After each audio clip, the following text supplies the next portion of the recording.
Hey, folks, it's your buddy Mike Messier, and this is something I was just thinking about this death match wrestling. I watched that Nick Gage documentary last night, the one from Vice. It's about a year old, maybe a year and a half old. I watched it when it came out at the time, and so I watched it again last night. I've been watching this pretty cool YouTube channel. I think you can even see it in the reflection there in the background. BO561 or Blake BO561 YouTube channel. He's got some pretty good videos about the history of deathmatch wrestling, which is only about the last 20 years or so, 20, 25 years. You had stuff in the mid 90s in Japan, and you had that, the Terry Funk Cactus Jack exploding matches and FMW and all that good stuff over in Japan.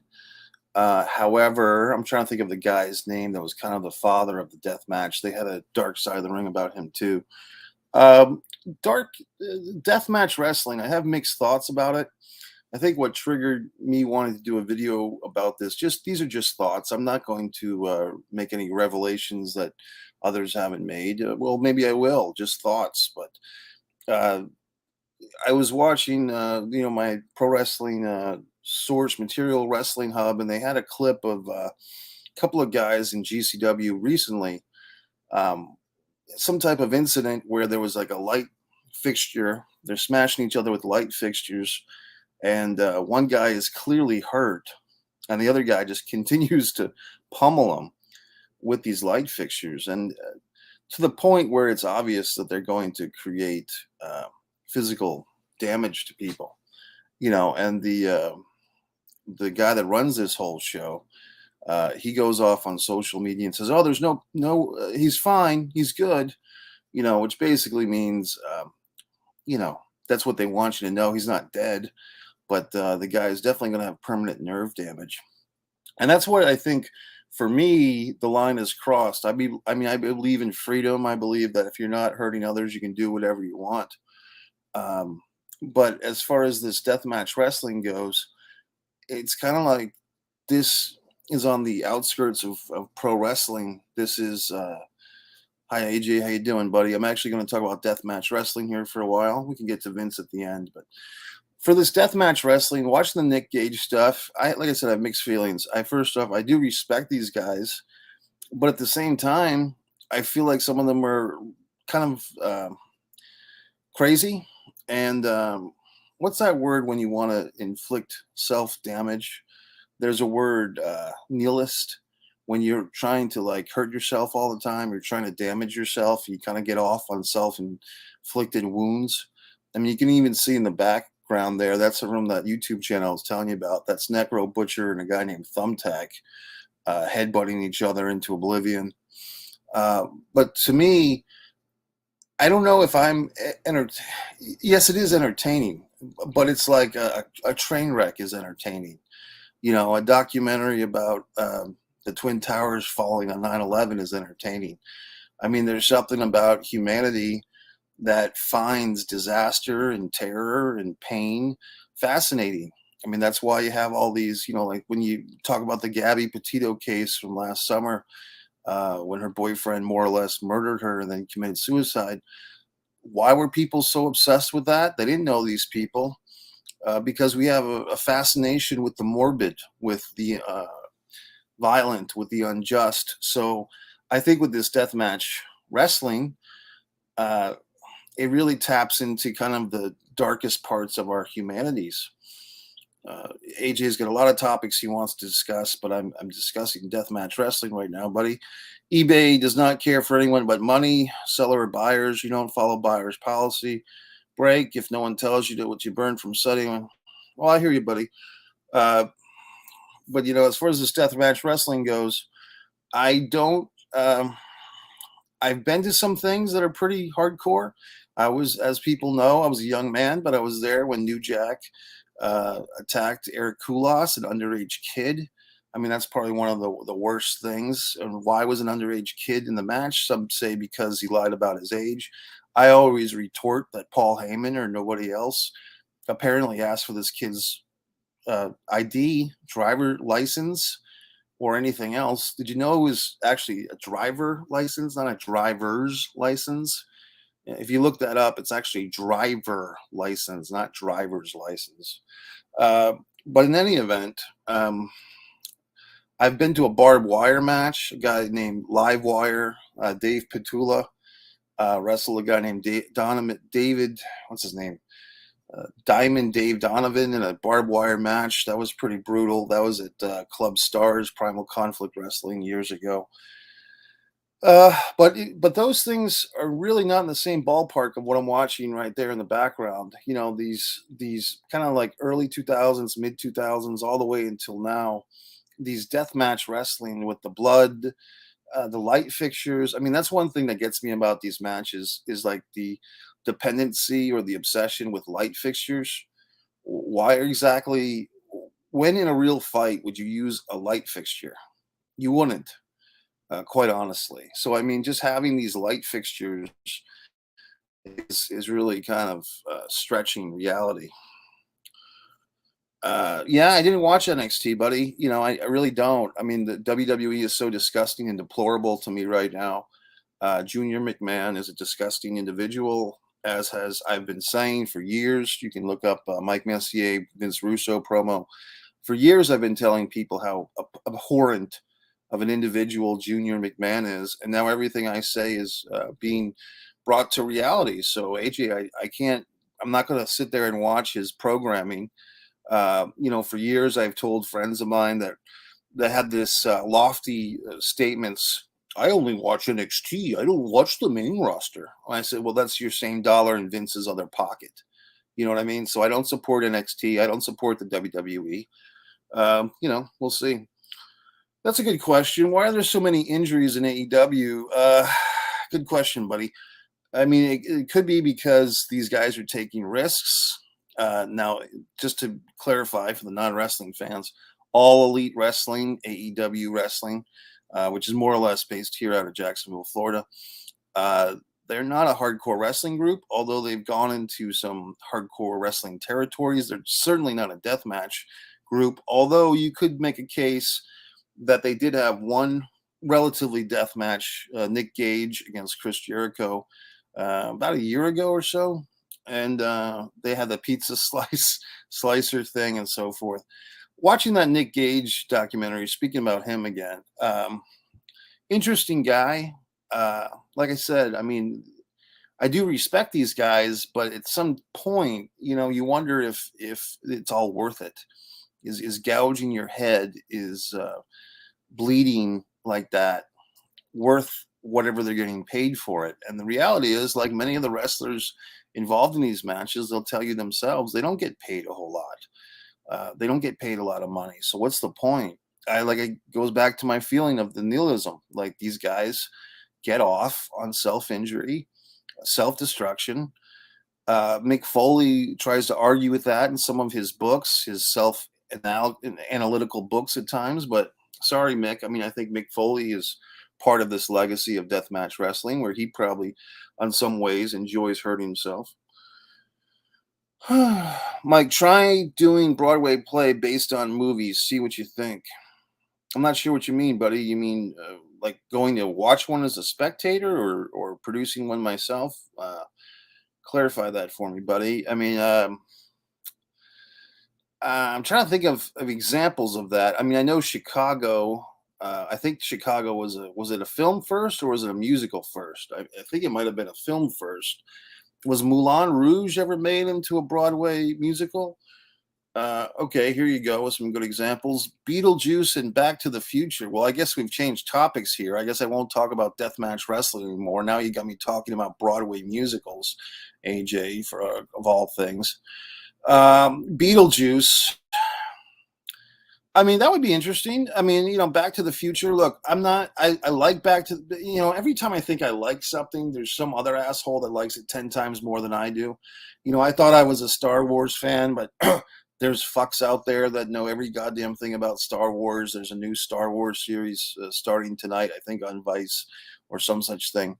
You know, I thought I was a wrestling fan, but there's always somebody that knows more about some fucking federation somewhere. As far as Back to the Future goes, there's a lot of people obsessed with those movies. I think the first movie was great, and then I think the number 2 and number 3 dropped off dramatically. Probably the most interesting thing for me with any of the Back to the Future movies is the whole thing with the father character, McFly, the original actor, being replaced, and them using them using cosmetics to try to make like a new substitute actor look like the original guy. Crispin Glover, is that his name? Do I have the name right? Crispin Glover. Am I thinking of the right guy? Who was the guy that played the fucking father in Marty McFly? Was it Crispin Glover? You know what I mean?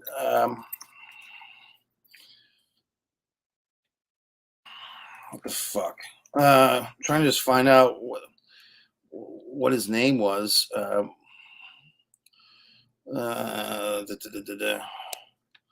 Who was George McFly? George McFly. Who was George McFly? Not Marty. Marty McFly. Who played? Uh, you just never. It's just a hard thing. Crispin Glover. I had it right the whole time. I didn't have to fucking Google it. But in any event, the way that they treated Crispin Glover, and he had to sue them because they basically were using his license without paying him. And thanks to a guy like Crispin Glover, because I'm sure his career suffered because he was suing some of the big boys in Hollywood.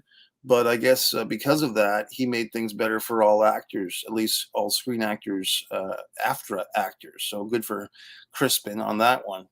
Thank you, Crispin. Clap, clap, clap, clap, clap. What if they had like the wrestling chants in everyday life? Like every time you went to a restaurant and you're eating a steak and you're like, oh, wow, this is awesome. This is awesome. This is awesome. And you start chanting for your fucking steak in the middle of the Outback Steakhouse or whatever fine eatery you find yourself in this hypothetical situation. Watching this match now, I guess that's Necro Butcher and whatever his nickname is, Thumbtack Face or whatever. They're beating each other up. Like I said, if you want to see more of this deathmatch wrestling, this guy BO561, you can kind of that's just a reflection of a poster on my wall, which is providing this background imagery, and maybe hopefully that they don't take away my fucking credits on the old YouTube. I did see the Black Phone, buddy. I did leave a review on that. I think it's a very well made movie. My complaints, if it is a complaint, it's a hard movie to watch. There's a lot of abuse to children in the movie. That's kind of the point of it. I've been tempted to go see the movie a second time, but I find myself not doing that. And I just think it's a tough, for me at least, it's a tough movie to watch. The abuse of children is, it's not, there was a scene in that movie where a young girl gets whipped with a belt in the kitchen. And I don't know. I mean, I'm not saying that these things don't happen or that there shouldn't make a movie like this, but for me, it was just a difficult watch, like kind of an unenjoyable watch. I've seen the Top Gun Maverick movie 4 times on the theater, and of course, there's a diminishing results. I mean, I think I probably enjoyed it the most the second or third time, but seeing it 4 times, I'm like, okay, I'm pretty much done with this one now. But normally, I don't see a movie that many times in the theater. With Black Phone, they were kind of having a slow week. The last week, there's a couple of movies starting on Thursday. But the Black Phone is a good movie. If you like horror films, you'll probably like it. But there is some real graphic imagery with children getting abused and so forth and even killed. Mikey, worst movie watch hard, ABC of Death and Human Centipede. Now, the Human Centipede, if we're thinking of the same one, I believe it was an episode of South Park mocked that movie. And I can tell you about when I started hearing about the Human Centipede film. I was actually at this main media workshops as an actor in residence at this film school, and there was this couple of girls at the school that were talking about this Human Centipede movie and the eating and the swallowing and the regurgitations and so forth. And I was like, this is really I'm like, are they making this thing up? Like, I was thinking, is this coming off the top of their heads? But no, they had seen a movie that had this Human Centipede thing. I took no interest in looking up that movie and watching it. And then I was with some people at the time, people that I guess they were friends at the time, that no longer friends, but I was at their condo and they put on South Park, and South Park, which I had never really been a big fan of, to be honest with you. But South Park had a whole episode on the human centipede, which was just that, just the South Park interpretation or parody. I found to be abhorrent and disgusting and perverted and nihilist, as I've been saying. And it's a word of the day. And I mean, I sat through this goddamn episode of South Park and I'm thinking, is this what society has come to? But apparently, yes, apparently it has. So, and that leads us to the January 6th riots at the Capitol. Okay. So then I'm just watching this and thinking this is abhorrent. Um, so yeah, I've never sat through the actual film, and I'm not sure what you're talking about. Watch Hard ABC of Death. I haven't heard of that one, so I'm not sure if that's the actual title of the movie. Uh, and to be honest, if it's that abhorrent and that disgusting and that minimizing of humanity, I don't know if I'd want to watch it. Kind of the same thing right now with what's going on here in the background, this Neko Butcher and Thumbtack match. Um, to me, it's kind of like this, folks. If you're a fan of these wrestlers, if you're a fan of Necro Butcher, or if you're a fan of Nick Gage, or you're a fan of Demented, who was a guy in one of these videos before, if you're a fan of these people, why do you want to see them suffer great physical pain? I mean, that would make it seem like you hate these people. Like if you're a fan of Nick Gage and he's going out there and getting his head sliced open, or you're a fan of Demented and he's spewing blood all over the place, um, you're enjoying seeing them suffer. You're enjoying seeing them get contusions and scars and wounds and possible infections in their bodies. What kind of person does that make you? I mean, I think at some point, and this is a thing I've made about the WWE with all their Saudi Arabian sponsorship and so forth. I make this point over and over again, but the stuff that you are consuming is a reflection of you. You know, if you're into deathmatch wrestling, that might say something about you as a human being, that you are a possible threat to society or to yourself in some regard. I mean, I don't know what to tell you. And for instance, in this thing, Necro Butcher and this Thumbtack Jack guy have just, I guess that's him, they just had their match and now they're hugging. And I've noticed that in several of these supposed death matches, that they go through this extreme, they smash these light fixtures over each other's heads, and then when the whole thing is over, they hug. I just think that there's this thing where these particular hardcore wrestler types, they are doing things the wrong way. Like they're making their lives and their careers harder than it has to be. Um, if they were just to have a traditional wrestling match with some traditional build up, title, like, hey, you've got a title, I want it, type of thing, or you're going after my girl and I want to defend her honor, or whatever, just simple fucking basic 101 wrestling storylines. If they could master that art and master doing some promos, they wouldn't need to take light fixtures and scoop out their brains for the fans' enjoyment. They wouldn't need to cut arteries or tendons, or possibly lose feelings in their arms and so forth. I just don't understand. I mean, I do understand it because, like I said, it preys upon the worst of humanity. ABC of Death is death of people through Alphabet Buddy made 2 films. Okay, I'll take your word on it. Oh boy, Mikey, I was curious why porn was hot on the internet. I had no interest after seeing a pic of women having sex with octopus. I was like, what the fuck? Who gets off on this crap? Well, I haven't seen that picture. I don't even think you're kidding. I'm sure you're not.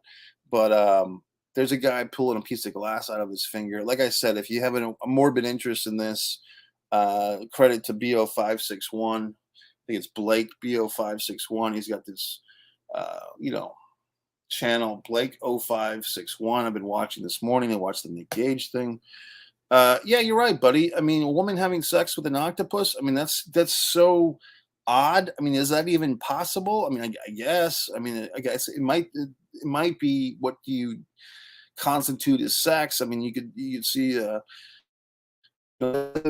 TV, I not have sex with an octopus. I mean, it's such an important world we live in. And that's really kind of the theme of the day, folks. I mean, if you take a look around, you see so many people are disgusting, so many people are deranged, so many people are pathetic, that you try to make your way in the world, and try to enjoy life, and everywhere you go, there's just someone who is insane or criminal or looking to take advantage of people. It's easy to be very pessimistic these days.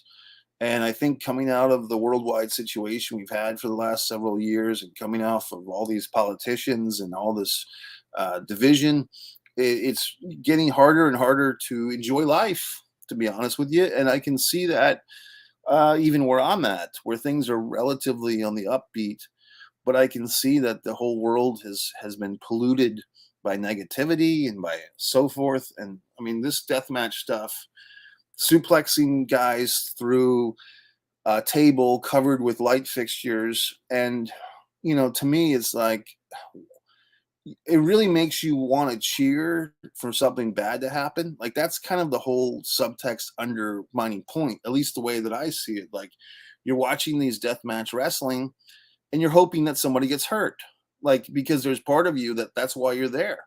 Yeah, like I said, it's the train wreck thing. It's like, why do people want to watch a train wreck?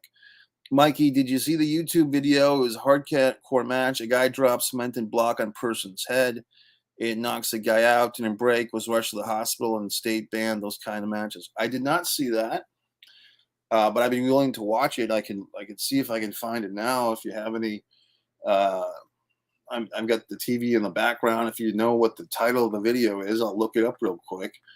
But I mean, it's just I don't even know what words to use. Like wrestling concrete block. I mean, what am I supposed to look up here, buddy? I mean, help me out. Uh, it's just so many things. What have they done to our sport? That's a podcast that I once named. There's probably on the YouTube. There's old episodes of what have they done to our sport. But that was a show that I was basically bitching about how wrestling has become such a joke, or become so poor. That was like the 2017, 2018 era, when things were really bad, before there was a choice with, let's see, concrete mixer wrestling move. Would that be it, buddy? Nope, that's something else. Here's the Jerry Lawler. I don't give two shits if you believe me. You have to give me the title of this thing, AJ, if you want me to dig it up, or put the, you know what I mean? You can do whatever you want, but if you help me out, I'll try to find it. But right now, I'm not finding it. I'd like to watch this thing and give you immediate feedback, immediate thoughts. But right now, I'm kind of struggling because I don't know what the fuck I'm looking for. It's kind of like that line that people always give you. Oh, you can find me online. That's kind of like when people don't give a shit if you find them or not. Like, that's like the go away thing. Like, oh yeah, look me up online. That's when people don't care. You know what I mean? That people don't care if they're giving you that feed. And I've used that line myself on people. I'm like, yeah, go to MikeMessier.com, which basically means leave me the fuck alone. Let's see, concrete block wrestling. I did see a movie, The Forgiven, a few times. I didn't do a Mike's Instant Movie Review. There's some interesting things here with this StreamYard app. You have to be connected to Wi-Fi, and sometimes you're at the movie theater and you can't get Wi-Fi. So it kind of screws up the whole thing. Wrestler hit on the head during staged event 3 years ago. The cinder block incident. El Guervo. I think I found it. So there's a 1 minute, like a 1 minute 53 version, and warning. So I've got this on the background, folks. Once again, they might be getting credit instead of me. I can't even read because I don't have my glasses on, but I'm trying to see that. I got the guy, he's coming to the ring now.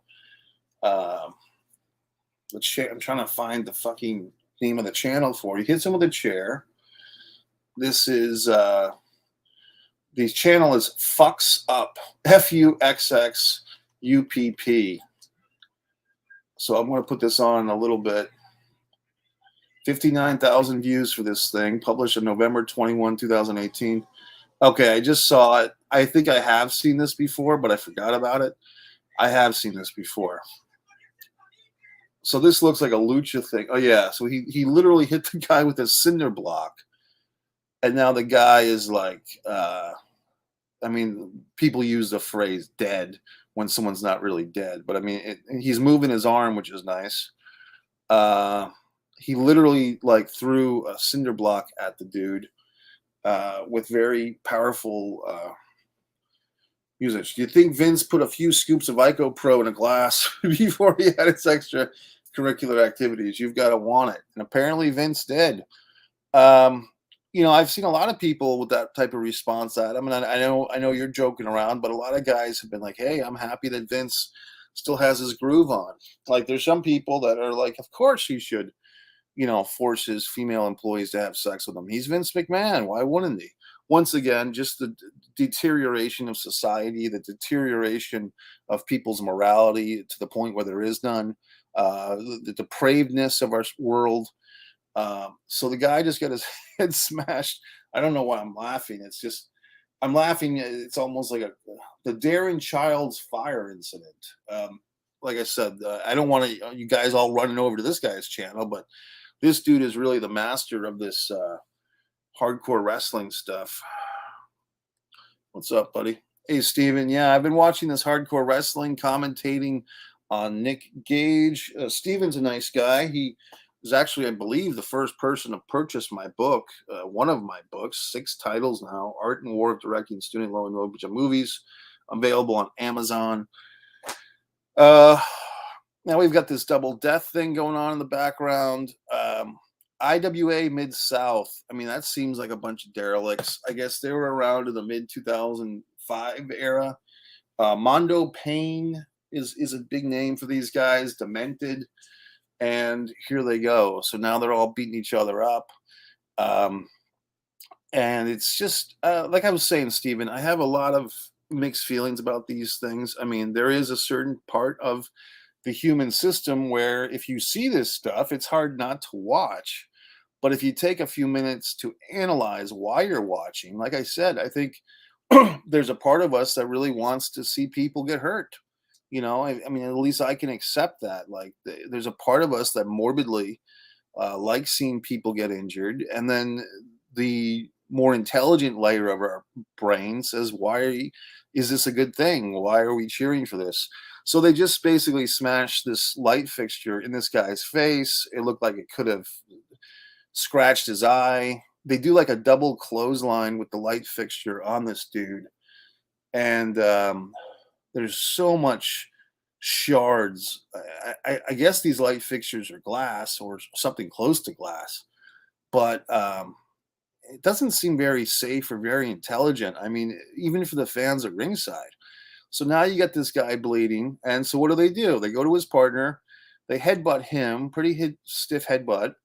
Oh, they're headbutting him with the shard of glass. So basically they're holding the fucking light fixture to a guy's head and then headbutting so that both guys instantly get cut. And so, I mean, here's the thing, guys. If you ever seen even Ric Flair or if you ever met Dusty Rhodes, you ever see these wrestlers who just wrestled the traditional way and had their cuts. Tully Blanchard, you see Abdul the Butcher, you see like their scarred foreheads. But I wonder about these guys. I mean, this whole generation of deathmatch wrestlers who look. The other thing is, as we've said repeatedly, they're really not getting paid a whole lot for any of this stuff because the crowds aren't very big.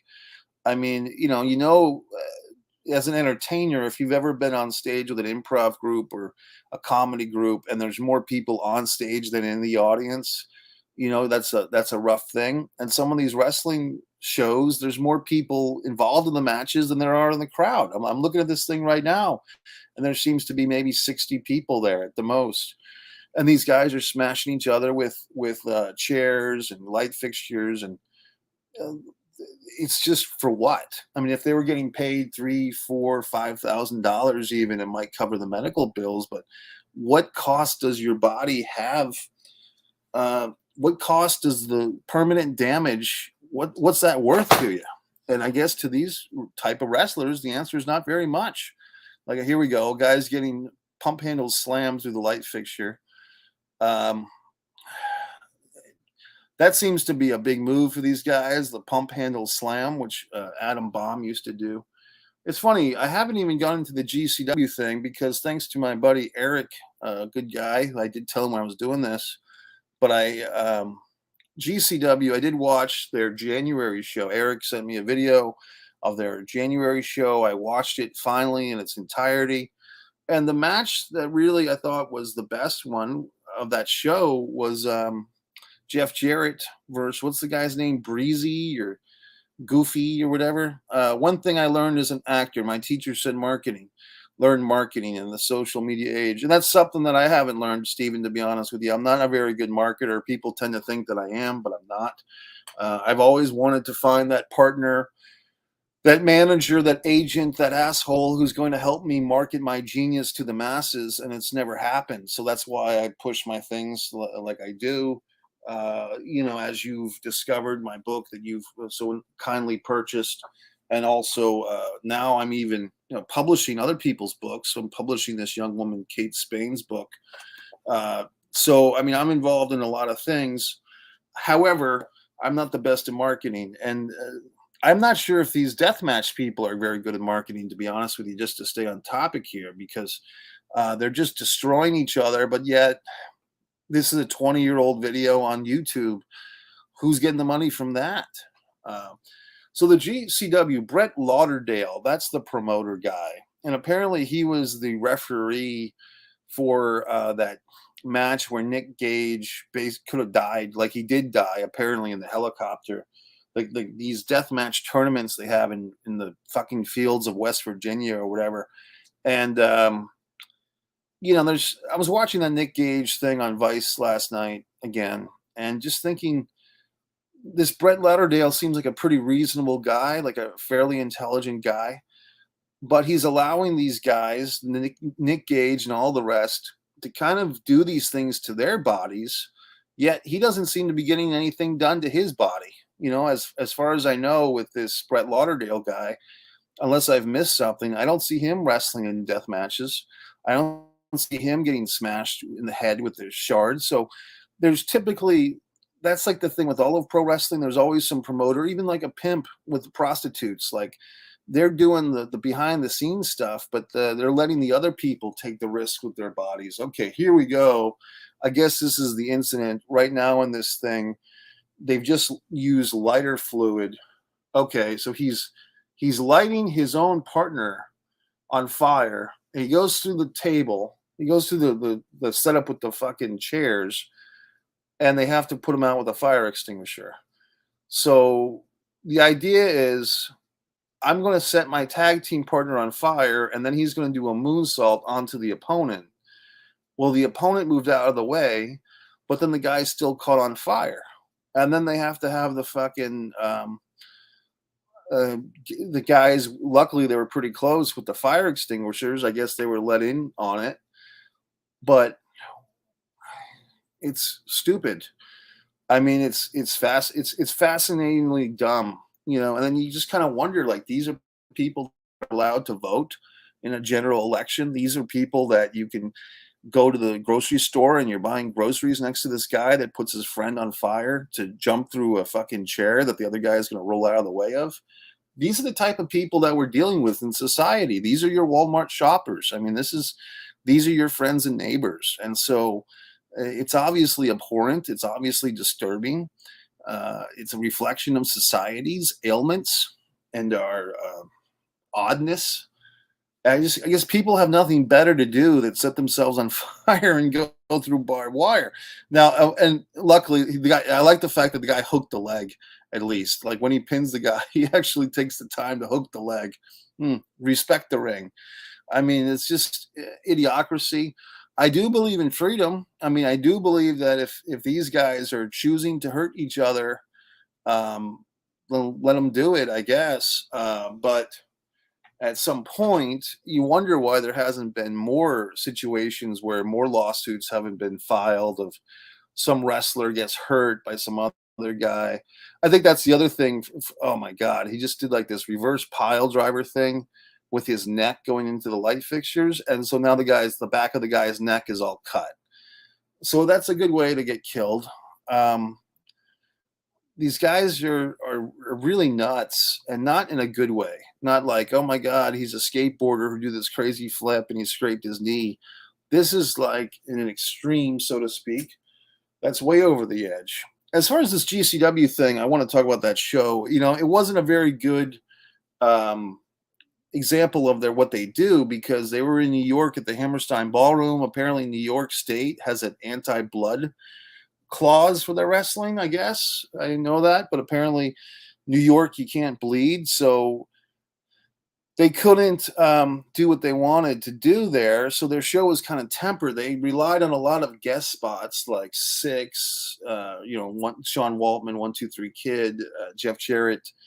I thought his opponent, the gay wrestler for GCW, I thought was pretty good. Like, he was committed to character. He had the Elton John song. I thought that was kind of cool. The Ruby Soho match I thought was pretty good. And now look at this. He's saying, you're supposed to hate us and we're supposed to hate you. We don't fucking hate nobody, guy. We're all a fucking hardcore family, blah, blah, blah. So these guys that have just spent 20 minutes or whatever smashing each other with light bulbs and chairs and barbed wire, and they're all bleeding.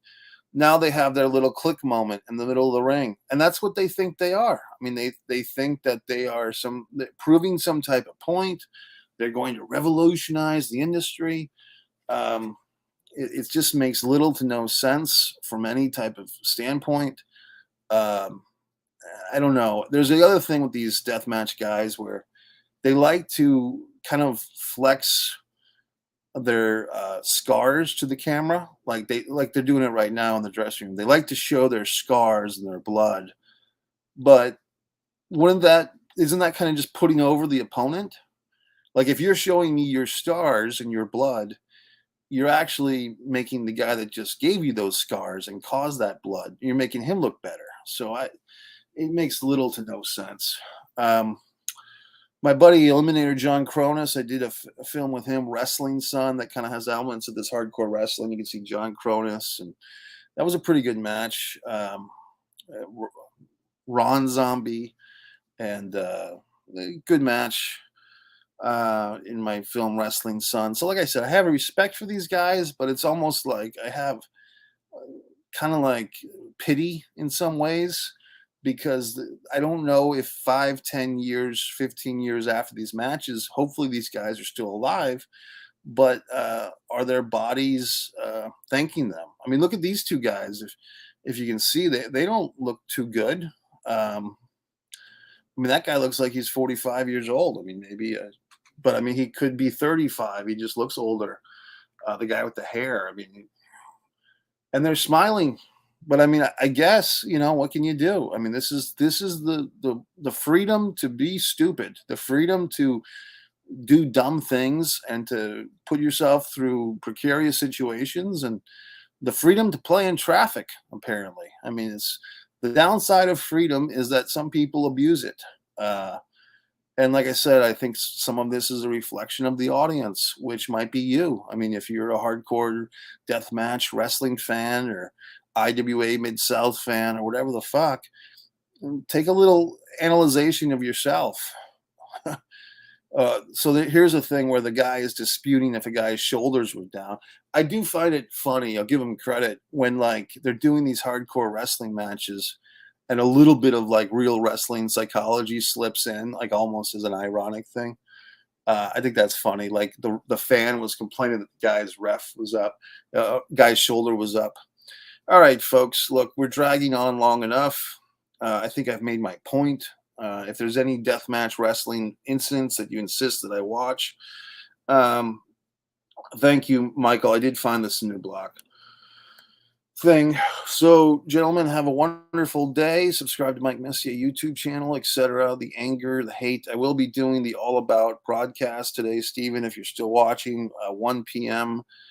Tommy DiNucci YouTube channel. We'll be discussing the film Self-Storage and so on and so forth. Look at Kevin Steen sitting there with short shorts on. That's kind of a sight. Drake Younger's hospital trips. In any event, very good, folks. I'll see you later. Have a nice day. Thanks, Stephen. I'll see you later at 1.